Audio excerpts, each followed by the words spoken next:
también presentar al gran corresponsal de guerra y editor de la Jornada Sin Fronteras, Jaime Hernández. Nos estamos extendiendo con esto, porque siempre es muy padre platicar con ustedes de estas situaciones.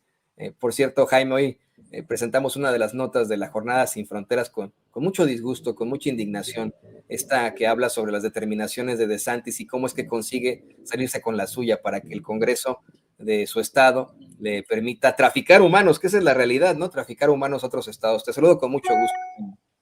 ¿Cómo estás, Toño? Buen día, querido Paco.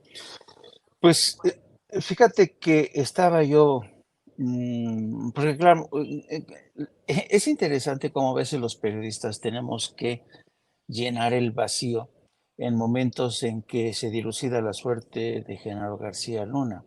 La información que va saliendo cuentagotas mientras esperamos sobre qué pruebas han pedido los dos miembros de jurado, qué puede pasar, el estado de ánimo de Genaro García Luna y de su esposa, la actitud de los fiscales y del abogado César de Castro. Pero a mí me gustaría aprovechar este momento de espera, de expectación, para mirar, para enfocar la cámara hacia distintos ángulos. Y porque me he hecho la pregunta, y yo, bueno, ok, se ha declarado culpable, inocente, pues va a tener como, por donde quiera que se le mire, pues un impacto innegable, ¿no? Pero, por ejemplo, yo me pregunto, ¿qué va a pasar en caso de que se declare culpable Genaro García Luna? Porque Genaro García Luna era una de las muchas piezas que han figurado en esta, digamos, en esta grupo de fiscales, autoridades policiales. Entonces, por ejemplo, ¿qué va a pasar con todos los fiscales que desfilaron desde la presidencia de Vicente Fox? Pienso en Macedo de la Concha, pienso en Marisela Morales. Entonces, perdón, se me soltó la pista de Nato para Cínicos. ¿Qué va a pasar con todos estos fiscales que también formaron parte de esta mafia? ¿No? ¿Nos vamos a limitar a Genaro García Luna? ¿Se sentencia y se acabó? Yo digo que este juicio tiene que tener un impacto más amplio, porque de otra manera, efectivamente, aún siendo culpable, va a quedar la impresión de que Genaro García Luna se convierte solamente en un chivo expiatorio de todo lo que ha sido toda una época que va más allá de Genaro García Luna. Entonces, es una buena pregunta. Yo creo que hay muchos culpables que no se han ido de rositas sin pagar sus culpas. ¿Quién no conoce el historial de, por ejemplo, de Macedo de la Concha?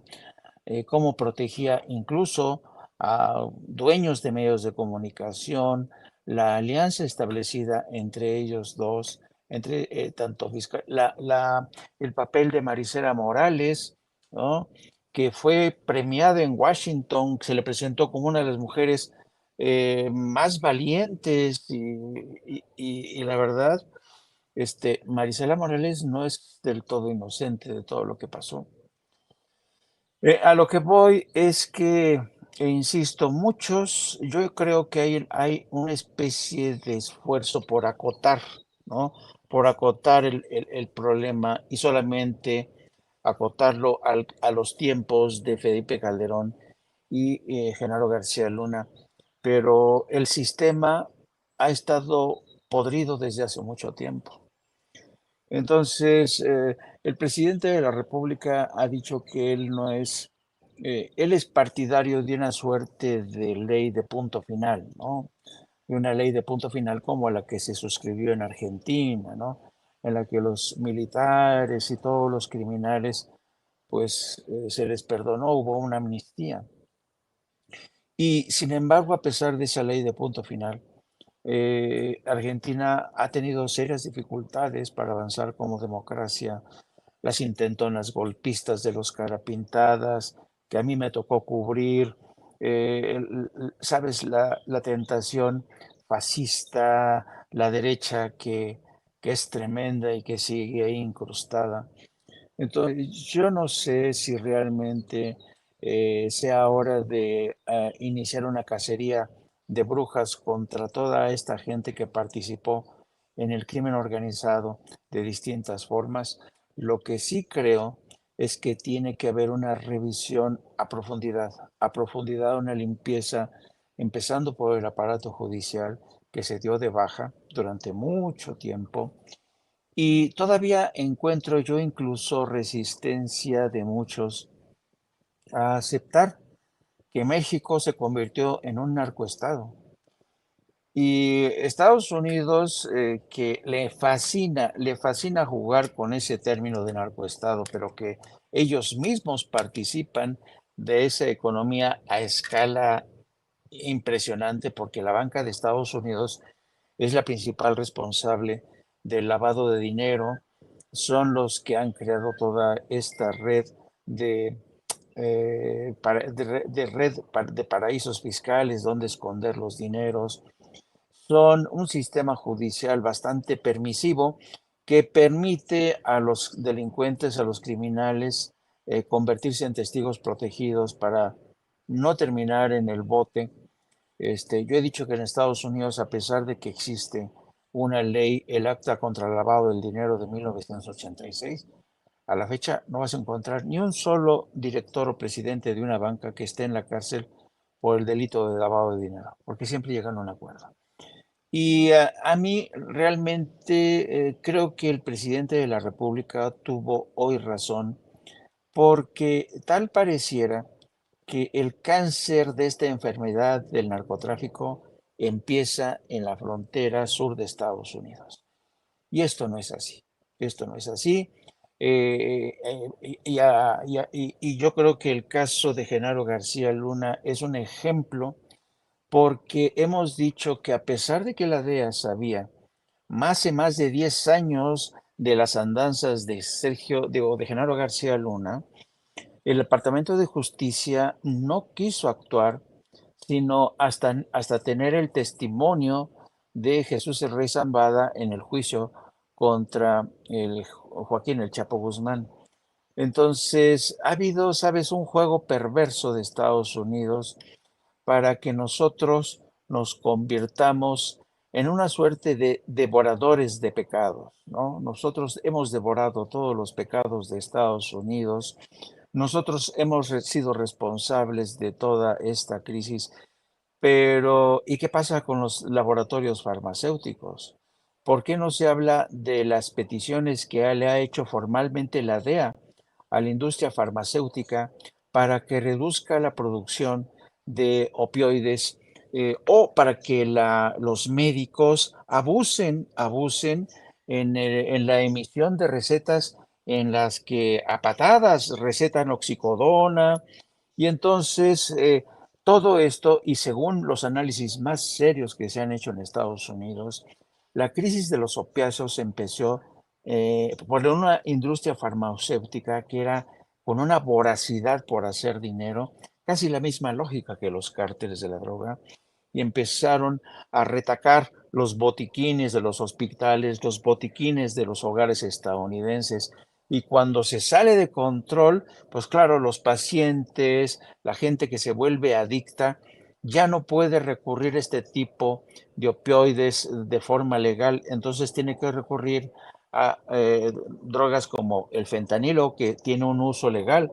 El fentanilo es para combatir elevadas dosis de dolor, tratamientos posoperatorios del cáncer, incluso para los anestesiólogos lo utilizan.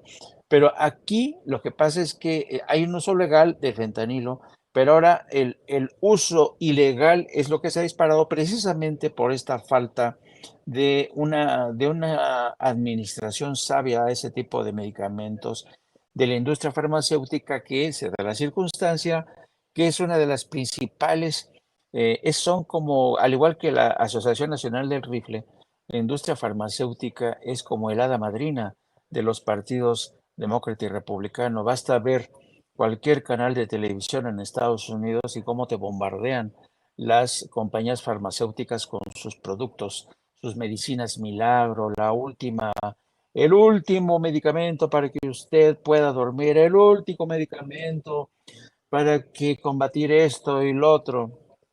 Y claro, todo este proceso se ha convertido en una espiral, pero alguien desde Estados Unidos, alguien desde la DEA denuncia a las compañías farmacéuticas, pues no, no. Y es más fácil acusar, como hizo la directora de la DEA apenas ayer o antier, acusar a México porque México es el principal responsable del suministro del fentanilo. Y yo creo que Andrés Manuel López Obrador tiene razón al pedirle a Estados Unidos mayor honestidad y eh, mayor transparencia en el combate de la drogadicción que ellos mismos han iniciado. Hablaban antes de cómo los soldados que regresaron de Vietnam pues fueron carne de cañón para justamente seguir con sus dosis de heroína que se utilizaba para cortar de tajo con dolores en las operaciones salvajes a las que eran sometidos en campo de batalla. Pero a pesar de ello, la industria farmacéutica, que para mí es uno de los principales factores de la crisis de los opiáceos en Estados Unidos, nadie le tira una piedra al muro de las farmacéuticas. Entonces, yo creo que hay muchas culpas por repartir a propósito de este juicio y ojalá que este tipo de juicios no solo sirvieran para que las grandes medios de comunicación en México exploraran la mejor manera de sacar raja política para eludir responsabilidades, ocultar complicidades con el crimen organizado y de paso tratar de manchar la imagen de México y del presidente Andrés Manuel López Obrador. Yo creo que realmente estamos ante un fenómeno serio, un problema serio, porque, ojo, el tema de la drogadicción, que antes solamente golpeaba a Estados Unidos, hoy golpea a México. México dejó de ser un país trampolín desde hace mucho tiempo. En la época de Carlos Salinas de Gortari, que llegaban los aviones cargados de cocaína, y Raúl Salinas les permitía, eran tiempos en que México era solo un país de tránsito. Pero ahora México es un país consumidor. Hay jóvenes que están muriendo también en México porque comprar una dosis de estos opiáceos de fentanilo realmente ya no es tan caro. Entonces, este es un tema, sabes, muy vasto en el que tendría que dar paso a otro tipo de debates que atañe, lo hemos dicho una y otra vez, medios de comunicación, la esfera política, el aparato judicial, el sistema penitenciario y el poder político, que es quizá donde más daño ha causado el tema de la droga. No, y la verdad es que la única salida que yo le he visto, por ejemplo, al problema de las armas aquí en los Estados Unidos, al enfrentarse a ese poderío que tiene la Asociación Nacional del Rifle aquí, todos esos lobistas, cabilderos, todos esos políticos que tienen la bolsa, era esta demanda que hizo el gobierno de México sobre las vidas que han causado, pues precisamente la industria, porque aquí es nomás de dientes para afuera lo que se plantea, como bien menciona Jaime, en tanto a farmacéuticas como en cuanto a armas. Y vuelve a haber otro tiroteo espantoso en algún lugar y tenemos a Biden ahí diciendo, condenándolo y diciendo, esto es culpa de las empresas armamentistas. Pues sí, pero ¿y luego cuándo las van a descerrar o cuándo las van a sancionar o cómo le hacemos, chavo? ¿No? O sea, sí, exactamente. O cuando hay problemas con los opiáceos, tienes ahí a la DEA y a los gobernadores republicanos de los Estados Unidos echándole la culpa a México, que es lo más fácil, ¿no? Es que el presidente López Obrador, que es comunista, así lo ven ellos, ¿no? Está dejando pasar todas las drogas y es su culpa que estén envenenando a nuestra juventud aquí en los Estados Unidos. Pues no, hay que tomar una serie de responsabilidades y le pido